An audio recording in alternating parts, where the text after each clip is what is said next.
We're live. As soon as I see it pop up on my phone, I will get us started. You see it on your, do you see it at all? There we are. There you go. So let's give them a little bit of this before we get started.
I know I say that at the beginning of every broadcast, but I cannot, I don't have the words to really describe how I really feel. So excited is the only word that I have in my human capacity to describe how I feel. I'm super excited to be here tonight with Nile Yates. Nile Yates is not a stranger to the Deeper Women Lead platform, and you'll be hearing from her in just a minute. I am also super excited to welcome to the Deeper Women Lead stage, Dr. Mary Ritz. Yay! And you're going to hear all about them in just a few minutes. But before we get started, for those of you who might not know me, I think I'm a celebrity and I think everybody always knows me. Pretty soon, I won't have to introduce myself. How about that? But for now, I am Dr. Barbara Sweeney. I'm your life and holistic leadership coach and coach trainer. I am the founder and CEO of the Deeper Leader Institute for Personal Professional Development, where true leadership starts with self-leadership.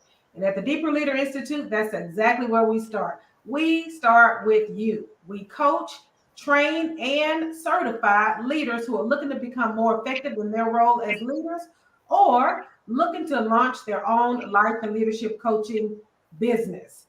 I am also the founder and CEO of the Deeper Women Lead Global.org. I'm sorry, that's the website, Deeper Women Lead Global. And I am also the creator of Deeper Women Lead Atlanta, the conference that's going to be happening where you get to see these two beautiful ladies on March 19th.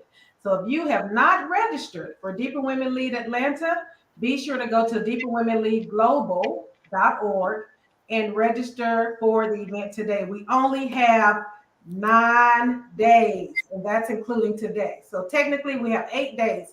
Go over there and get registered. Before I jump in with our two guests, I am going to give you just a brief history of Deeper Women Lead. I'm so excited because just 5 years ago, Deeper Women Lead started in my head, and it started in a book. I published my first book, It's Always Deeper, 6 Steps to Achieving Perpetual Success. I wrote that book in 2018. And when I published the book, I launched it with an event. It would become the first Deeper Women event, and it was called Deeper Women Speak. At that event, I spoke along with 3 of my friends in leadership. So you counted, that's 4 speakers. And on March 19th, we will host 21 speakers on the Deeper Women Lead stage. Woo-hoo! So I am super, super, super excited about what's going to happen and what's in store for the women who will show up there. And I am super excited to present these 2 women to you. Ms. Nile Yates. Ms. Nile Yates is an educator, an educational leader. She's a mentor. She's a mom. And Dr. Mary Ritz, who is an educator by way of professional development, getting men and women ready for the workforce to operate effectively in their role as leaders. So I'm gonna hand it over to Nile right now, and she's gonna give you some information about herself, let you know who she is and what she does and why she's here. Hello, my family. Hello. I am Nile Yates. I am your everyday wife, your everyday mom, your everyday daughter. I am your everyday girl who wakes up every morning just like you. Get up out of bed and have to fight that clock. But what I would tell you more about me, I am a mentor. I am a coach. I am an educational leader. I am here to serve not only the students that I have over 800 students as an assistant principal, but I'm here to serve my friends. I'm here to serve my colleagues and help each and every person that I can get through whatever trials or triumphs they might be going through. Because from my story, I'm hoping to share what I learned, my failures, and my successes with each and every one of you. So who am I? Your everyday woman. I love it. Now look at that. You didn't say any of that in the green room. Okay, now. Dr. Mary Ritz, let the people know who you are. Whoa. First of all, Dr. Sweeney, thank you very much for the invitation. Excited to be a part of what you are building. And Nile, thank you very much. I'm enjoying sharing the stage with you. So yes, I'm a girl from Zimbabwe who happens to be living in the United States. Wow. On a personal note, I was born in a family of 7. And talk about educators, Dr. Sweeney. At about 9 years old, I would pretend to be a teacher. Wow. Wow. And today, I am a trainer and facilitator and speaker and consultant. I own a company called Aumenta International. Aumenta means an inspired woman, founded in South Africa in 2008. And because of love, I crossed all the ocean over and I got married to an American. So what I really do, I believe that organizations can have processes, can have systems, can have the best products. But if the human element of an organization is broken, then there's no sustainability. So what Aumenta does and what I do is I focus on 3 main areas. I focus on customer management because we are all in business because of our customer. Absolutely. We serve the citizens, we serve the parish in church. And then secondly, we need leaders that can realize that the customer is the asset. And finally, we need the team, the workforce that actually help. So literally, we're talking about a triangle.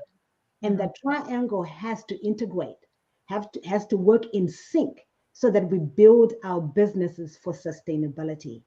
So I do that by way of training, consulting, speaking, and masterminds. On a personal note, I have 2 cats, 2 tabbies. I think everybody should get one. I love traveling. I love hiking. And like Niall said, when everything else has been said and done, it's about serving, it's about giving back.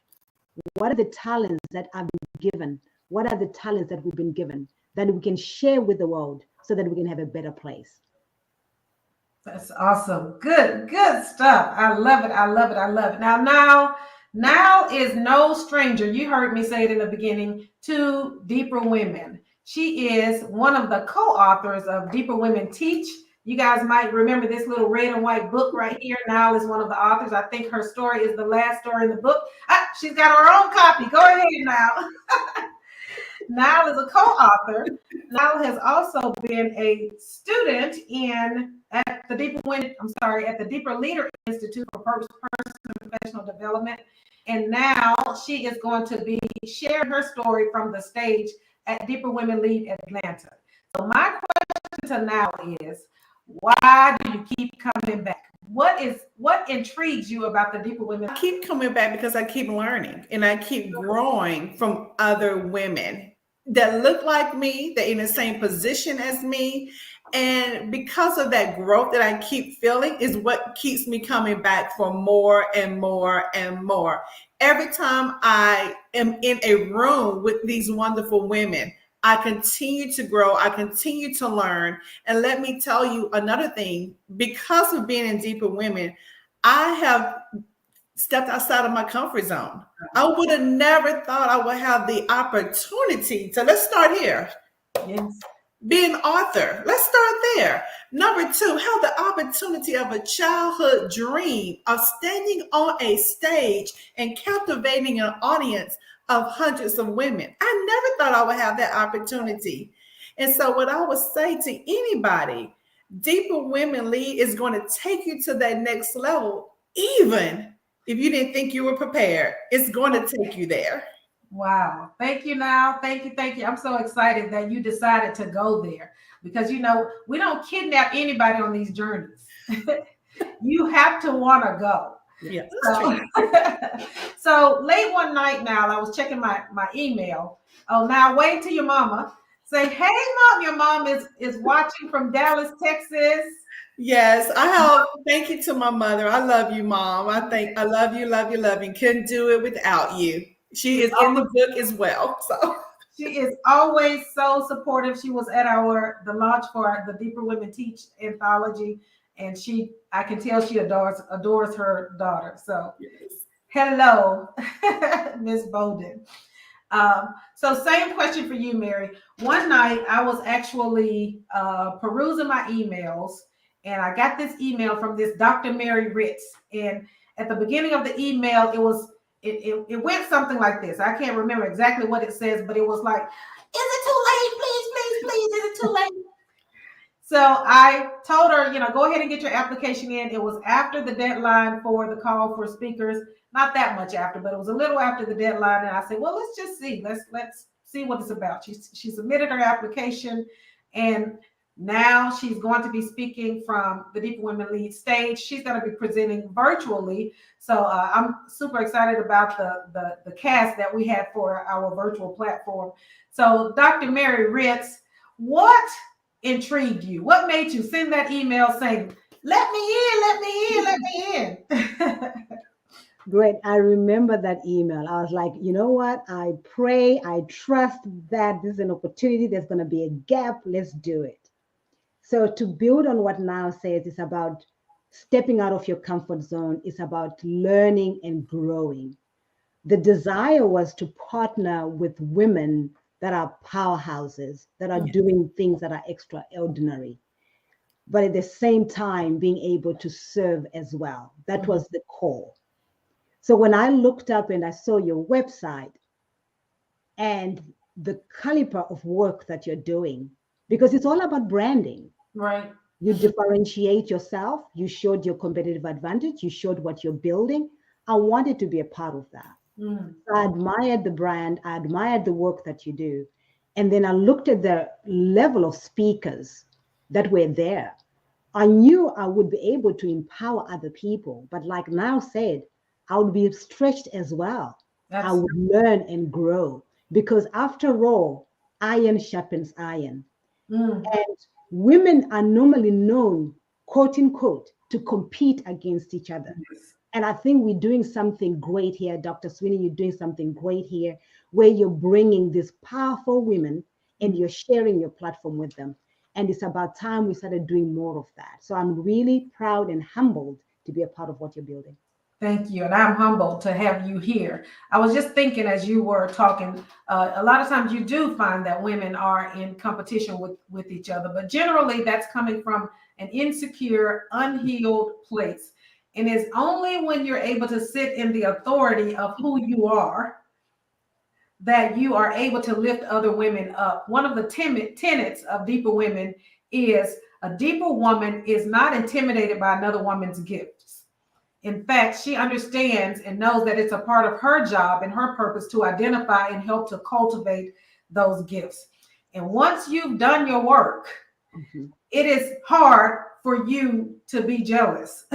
Right. Because you clearly understand that what is for you, and there's a whole big old pie, and there's enough for everybody. And in order to sit in the authority of who you are, you do have to do your work. You do have to peel back the layers. And one of the pivotal moments for me that kind of drove me to me was I was literally in my closet, and I had been feeling this kind of a looming sense of sadness for some time. I thought it was because I was about to turn 40. I even went to the doctor saying, is there such thing as I'm about to be 40 blues?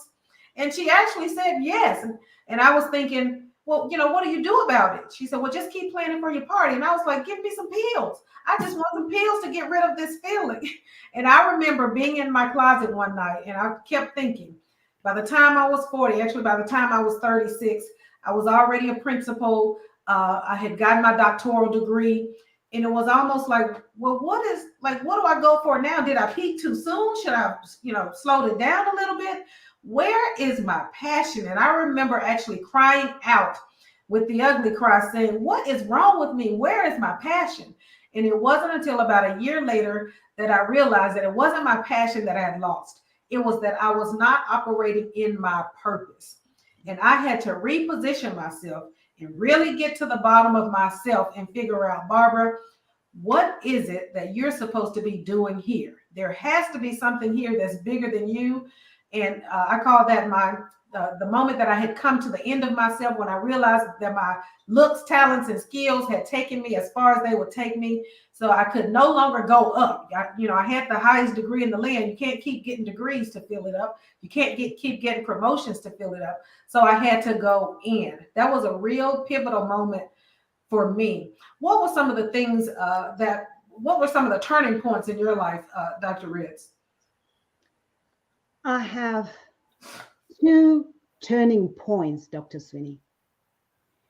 I'll give you just a bit of a story. In Zimbabwe, during my time, there was only one main university.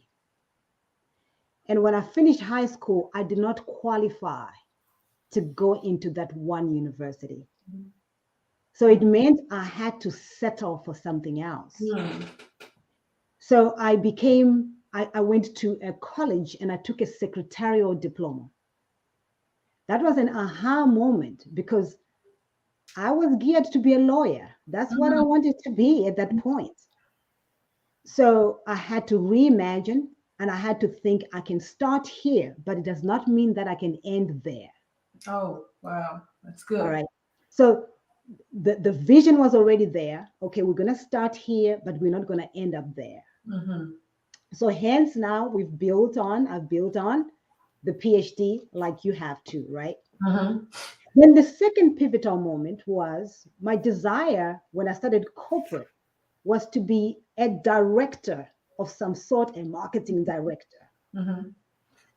When I went into the corporate world, though I gained experience, I realized that I did not enjoy it, Dr. Sweeney. Now, I did not enjoy it at all. I could not conform to certain standards. Mm-hmm.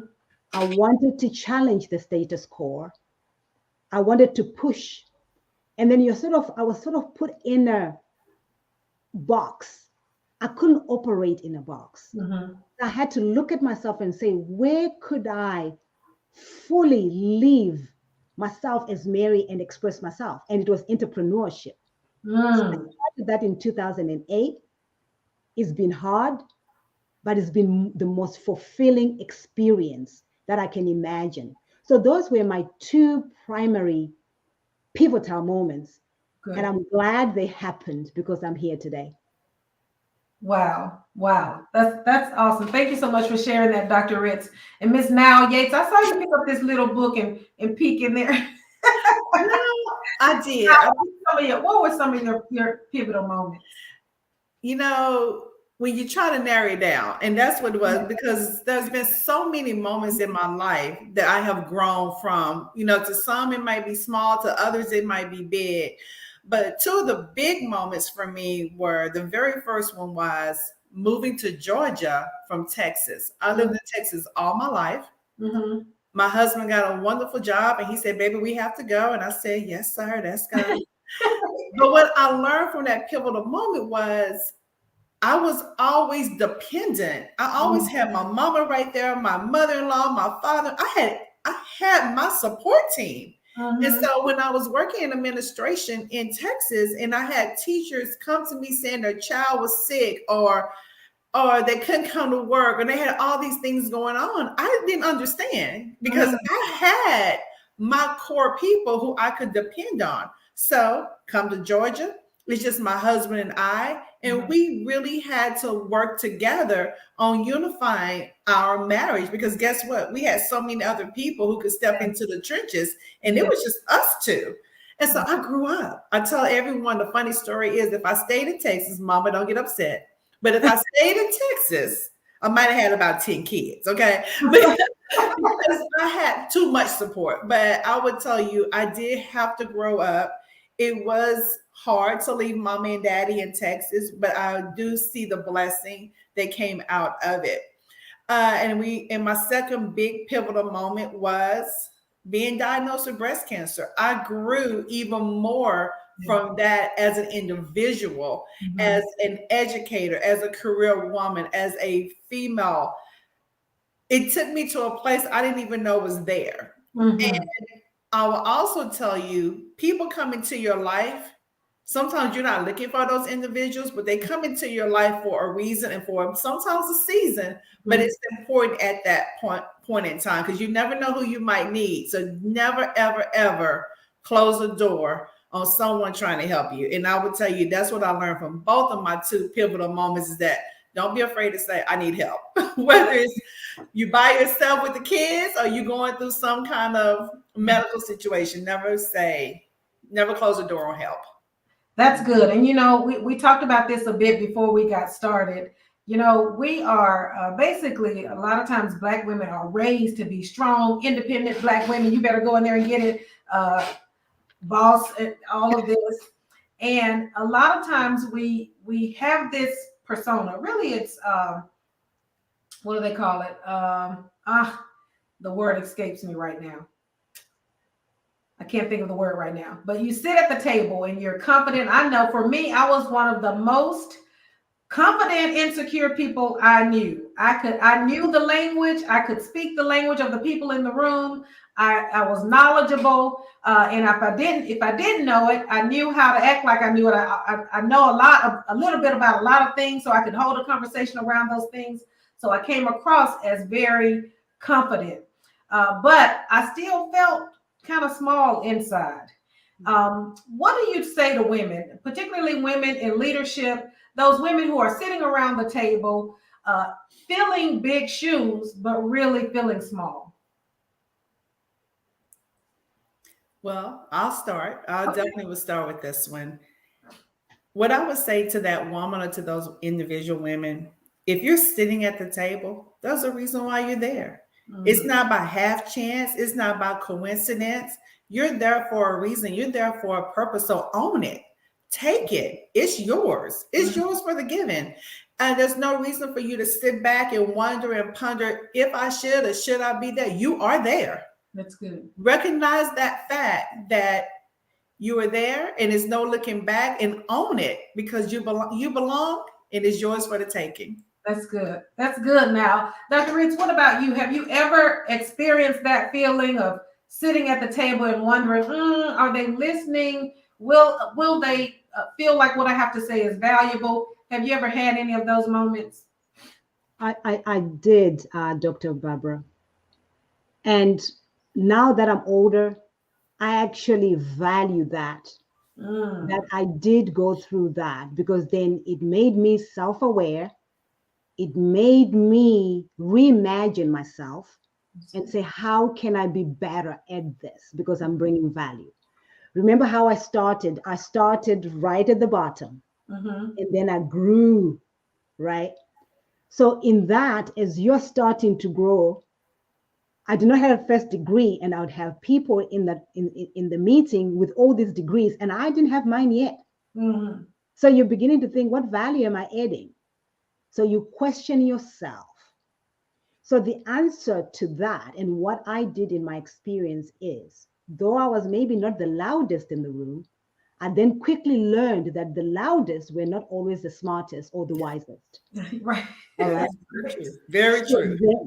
Then I built it up. Then I said, all right, if they're not like that, then I'm going to demonstrate it in my work and in my performance. So my performance was elevated quietly. And then secondly, whatever I produced, my documents, whatever I was recommending was well researched. that whoever was reading could see the value in it. And though I was quiet in some rooms, then they started drawing me out. Mhm. Mary, what do you think? Mary, you're suggesting that. How do you see it? So you see the confidence started to come in. The Yes. experience was following that. So Mhm. to that woman who was like me or who is like me, the younger me, my advice is don't hesitate on your value. That's With good. experience, your voice is going to come. Each week, put a goal. I'm going to do this document and I'm going to do it very well.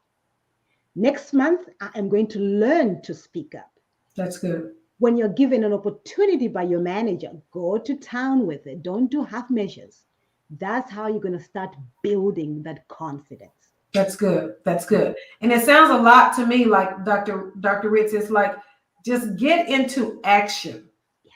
because you will always feel like, or have the question in your head whether or not you can or will do it when you don't get into action. I have a 22-year-old and she's starting her own business, and I was asking her about some things that she was supposed to do, and we were going back and forth on text, and she texted and she said, "I need help." And I text back, "You don't need help, you need action." Yeah.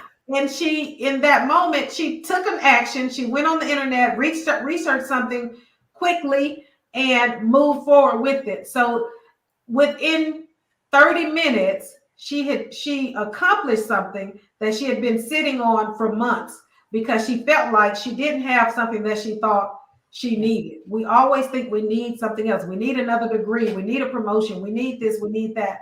When you are good enough Yes. just with what you have. I remember even when I was starting to coach and starting to train and starting this business, I always felt like, and I felt like this in my profession too. That's why I have a doctoral degree, because I always felt like nobody's ever going to deny me. I'm going to have every degree, whatever table I sit at. I know that I'm supposed to be there, but I always thought I needed something else. And then I started asking myself, because I felt paralyzed in starting the business. I knew how to do this professional thing, when you're doing it for other people, but how was I supposed to get started for myself? And I just started asking myself, what do you have in your hands? What do you have right here in this house? What knowledge, what skill do you have? Because I kept saying, I need a marketing team. I need this and I need that. Well, you might need it eventually, but you ain't nobody yet. So what do you have in your hands and what can you do? Well, I learned that I'm gifted with these little cell phone apps, and I know how to make flyers, and I know how to do this, and I know how to do that. And that's what I started asking myself. What do you have in your hands so that you can get in action? Inaction breeds frustration. So if you find yourself frustrated with writing your book, you find yourself frustrated with starting your business, check your actions. Because a lot of times it could just be a phone call. It could just be writing it out. That could go ahead. Yeah, I was going to jump in, and I'm going to piggyback off of Dr. Ritz. You talked about those action steps. So women, if you're, or anyone, it really doesn't have to just be women, but anyone, if you feel like you're stuck, I'm going to go back to what Dr. Barbara said, what Dr. Mary said, stop. What is your goal? What do you want to accomplish, as Mary said, this month? And it might be even to the point of, what do I want to accomplish this week? Making sure you get that done and then continue to multiply and continue to build on that. But you have to start somewhere, and goal setting is definitely a place, but also be able to check it off. You can't just write it all down. As you say, your daughter, now we need the action. You know what to do. Now let's get the action. That's it. Kimberly Becker, thank you so much for tuning in, Kimberly, and thank you so much for participating. She says, thank you for that question about the value we bring to the table. I needed to hear the ladies' answers. The ladies answer that. So listen, you guys are already empowering women, just even as we're on this live. And that whole question of value and some of the limiting beliefs that we have about ourselves and about our voice. One of the things that I believe was, when I sat around the table, I felt like I didn't have a voice. I felt like I didn't have a voice at the table. I felt like I didn't have a voice in my marriage. I felt like nobody was listening to me. And when I really, Dr. Ritz and now, when I really started to research that feeling and trying to figure out where that was coming from, it was after I'd had an involuntary shift in my career. I found myself in the middle of a divorce, and I just felt like, nobody's listening. And I figured out what I was blaming my ex-husband for not listening to me, what I was blaming my supervisors for not listening to me, was really something that I had adopted in my family. I'm the youngest of 10 children, so I didn't have to talk. So, and then I also grew up with a mother who grew up in an era where you didn't talk a whole lot. Women didn't say a whole lot. Be quiet, keep the peace. And that became a limiting belief for me. But it wasn't until I did the work, it wasn't until I researched that I realized that you are valuable just because. Like, you don't even have to do anything. You just show up, just be in the room. And I remember having a conversation. I was having to go to talk to one of my supervisors, and I was so nervous. Now, the one thing about me, when I would be nervous, I could talk through it. So nobody would know that I was nervous. But I was so nervous. And I went in the room, asked my questions. It was a great conversation. And when I left out of there, I realized it wouldn't have mattered what you said. Because a lot of times the people you're talking to, they don't know what they're talking about either. We're all on this earth just making it all up. Yes. We're just making it all up. Yes. So when we talk about that thing of value, what can you say to women to help them understand, no matter what position you're in, no matter where you're leading or who you are, how do you tap into your value? How do you get to that?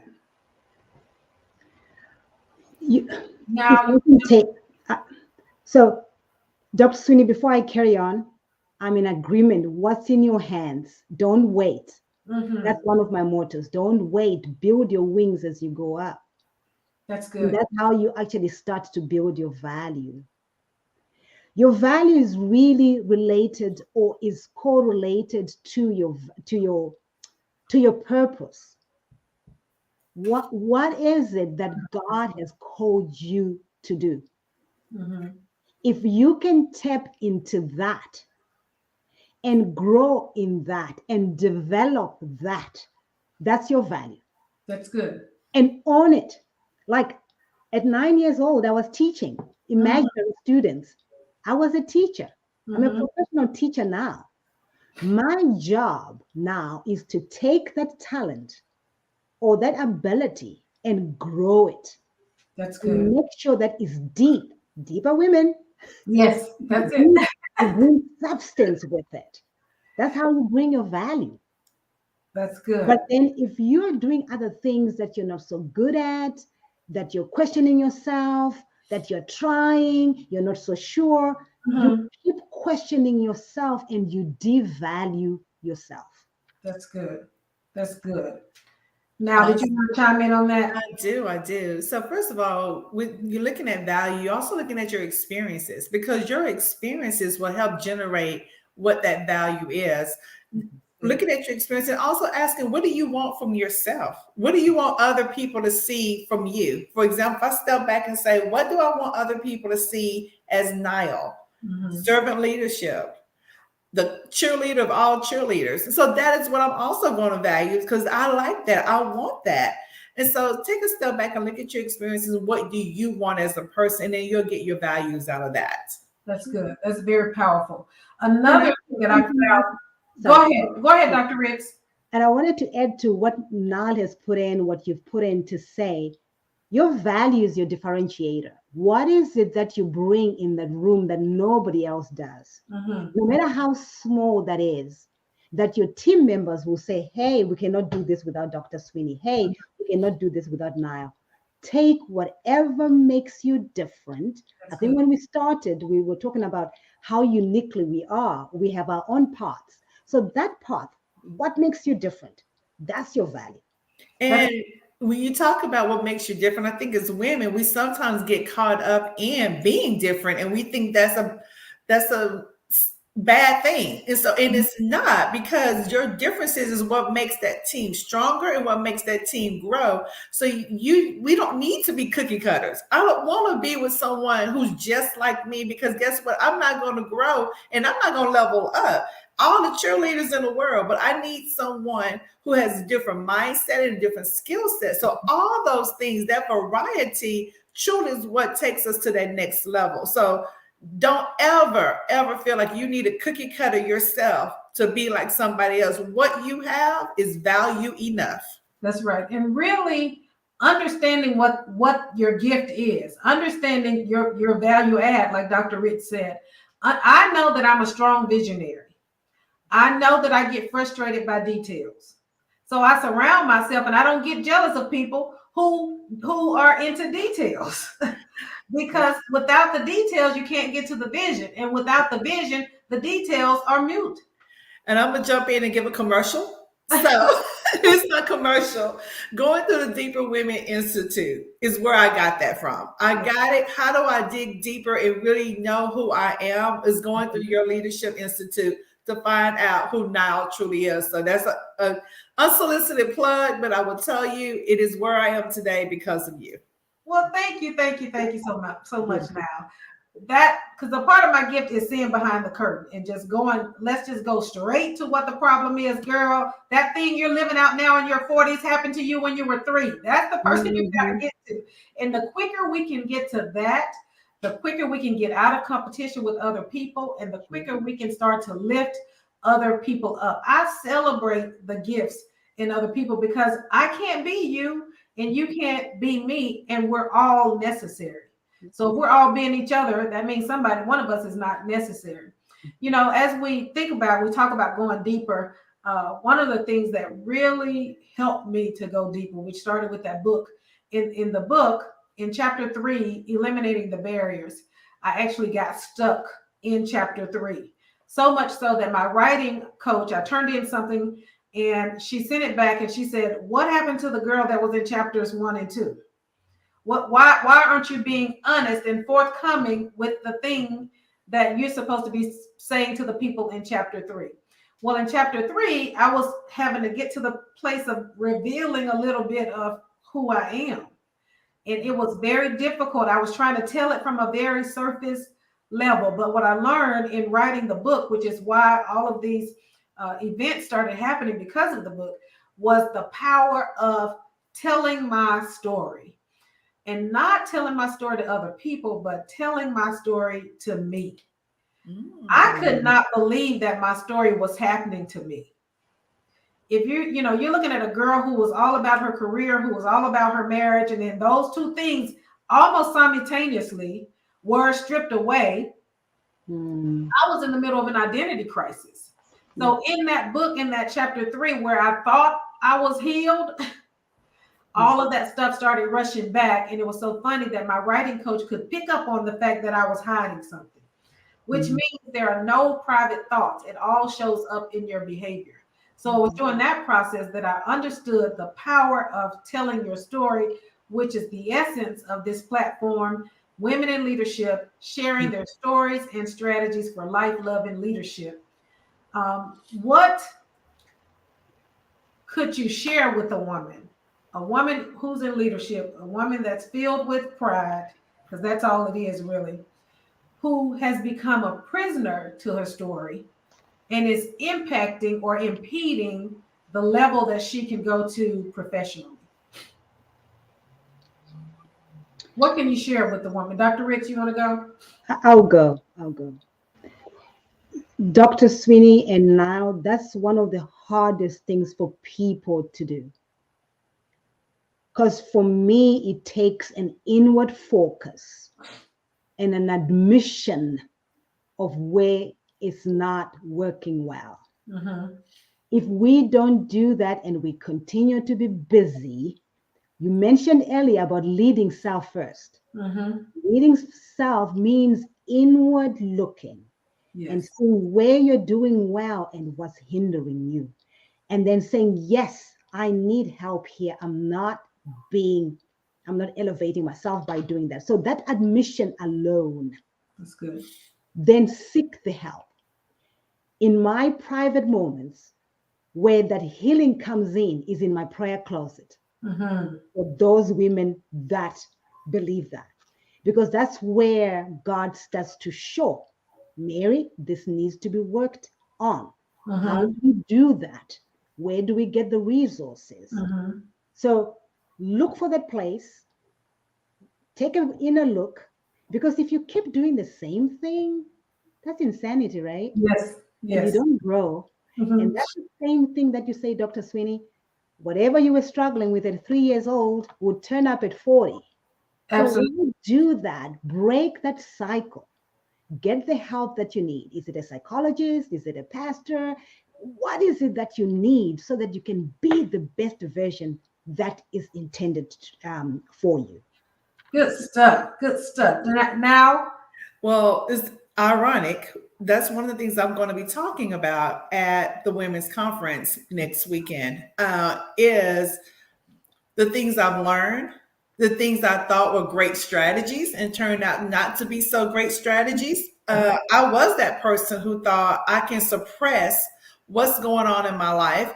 I thought I was faking it. I thought I was covering up, but the people who were truly in my circle knew something wasn't right. They knew something was off. But I thought by putting on my red lipstick every day and combing my hair and putting on my fancy clothes that nobody would understand the layers that I was hiding underneath. I would tell you, you can't fake it. You think you can. You're going through your day as if you can. But at the end of the day, if you don't take care of you, you're going to break. You're going to break. Sometimes it's not the way we want to. So stop. Stop faking it. yes, stop faking it. Just stop faking it. Stop suffering in silence. We grew up in this world of we have to be strong, we have to be hard. And that's not cool anymore. Right. It's cooler to share your story. It's cooler to tell your girlfriend, girl, today was a hard day. And it's okay. So stop faking. Stop faking. Be vulnerable. I love it. I love it. Listen, if you have not registered for Deeper Women Lead Atlanta, that's happening next Saturday, March 19th. Woo-hoo! Be sure to jump over to deeperwomenleadglobal.org and register. We are offering both the virtual and the in-person platform. Dr. Mary Ritz is going to be bringing it on the virtual platform. Nile Yates is going to be there in person. You do not want to miss this conference. It is time for us to be empowered. It is time for us to learn how to sit in the authority of who we are, because there is so much work to do. I think a lot of times we are insecure about doing things because we are over focused on ourselves. We are not here just to please ourselves. We were sent here to help other people be here. And that is what this conference is all about, is to get you empowered in yourself so that you can show up in leadership wearing the clothes that only you can wear. So be sure to go over there, register for the conference, at deeperwomenleadglobal.org. I am so excited about these ladies on this screen tonight and the other 20 ladies that are going to be there. I'm so excited about what we're going to bring to the stage. Let me tell you, and I was telling Mal and Dr. Ritz this back in the green room before we got started. I like to say that green room thing. I don't even know if the room is green anymore. If it's a virtual room. It's good. It's okay. It's okay. But when we started Deeper Women Lead, and I actually sat down to do the website, that was one of those things I had in my hands. I'm good with a little technology, a little bit. I was creating the website and I wrote on the banner, I created the banner and it said Deeper Women Lead. And it just looked awkward just having those three words. I needed to fill the page really. And I had just heard a sermon by Bishop T.D. Jakes who said, build for expansion. So I added global to the end, Deeper Women Lead Global. However, I had no idea the magnitude of the word global or how quickly it would become global. So you see Dr. Ritz on the screen. Dr. Ritz is from Zimbabwe. And at the conference, one of our featured speakers is from Uganda. So we are indeed Global. So we talked earlier tonight about getting in action. Whatever that thing is that's in your belly, whatever that thing is that popped up 10 years ago and then popped up again yesterday, that is the thing that you're supposed to be doing. By the time you feel it in your belly, by the time you get the idea in your head, please don't believe that it just became your idea. You were sent to this earth with the idea to birth it for such a time as this.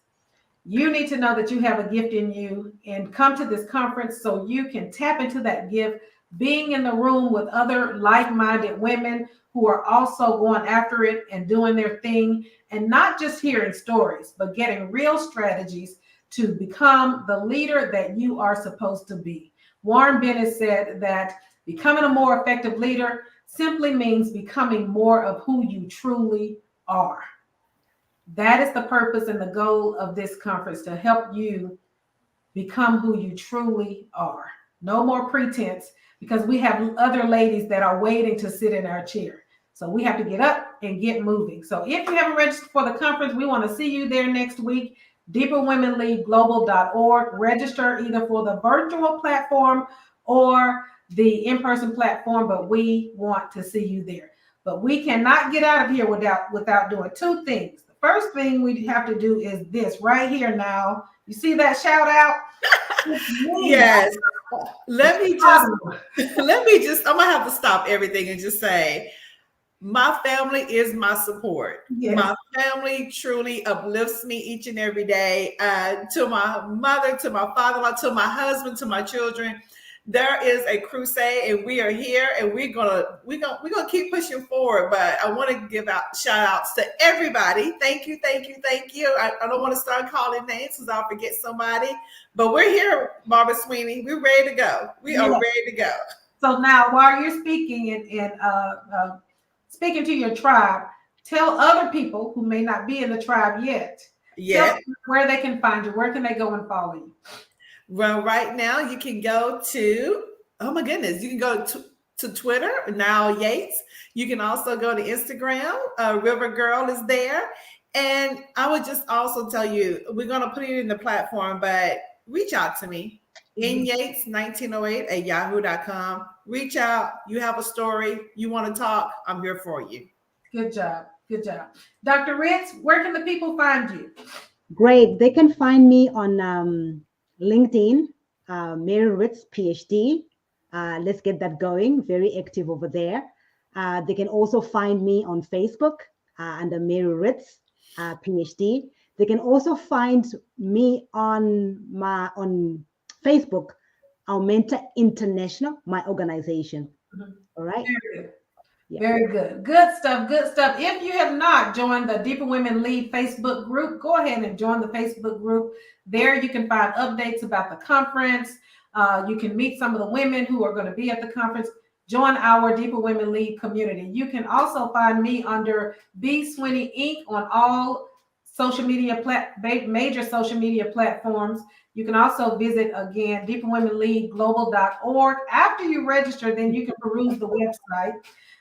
And you can find our coaching services at thedeeperleaderinstitute.org. And I'll just leave it at that because I'll confuse you if I keep going. So thank you so much, ladies. You ladies are making a dream come true for me. I am so honored to be associated with you, to have you be a part of this community. I can't do this by myself. We talked earlier about needing people. I need people, and I'm so glad that you are now my people.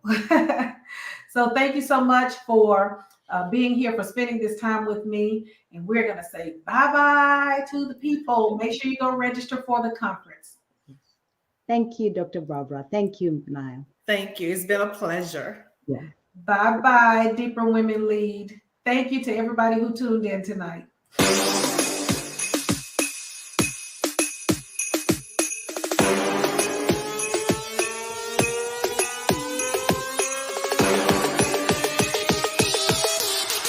You thought I was playing? Huh.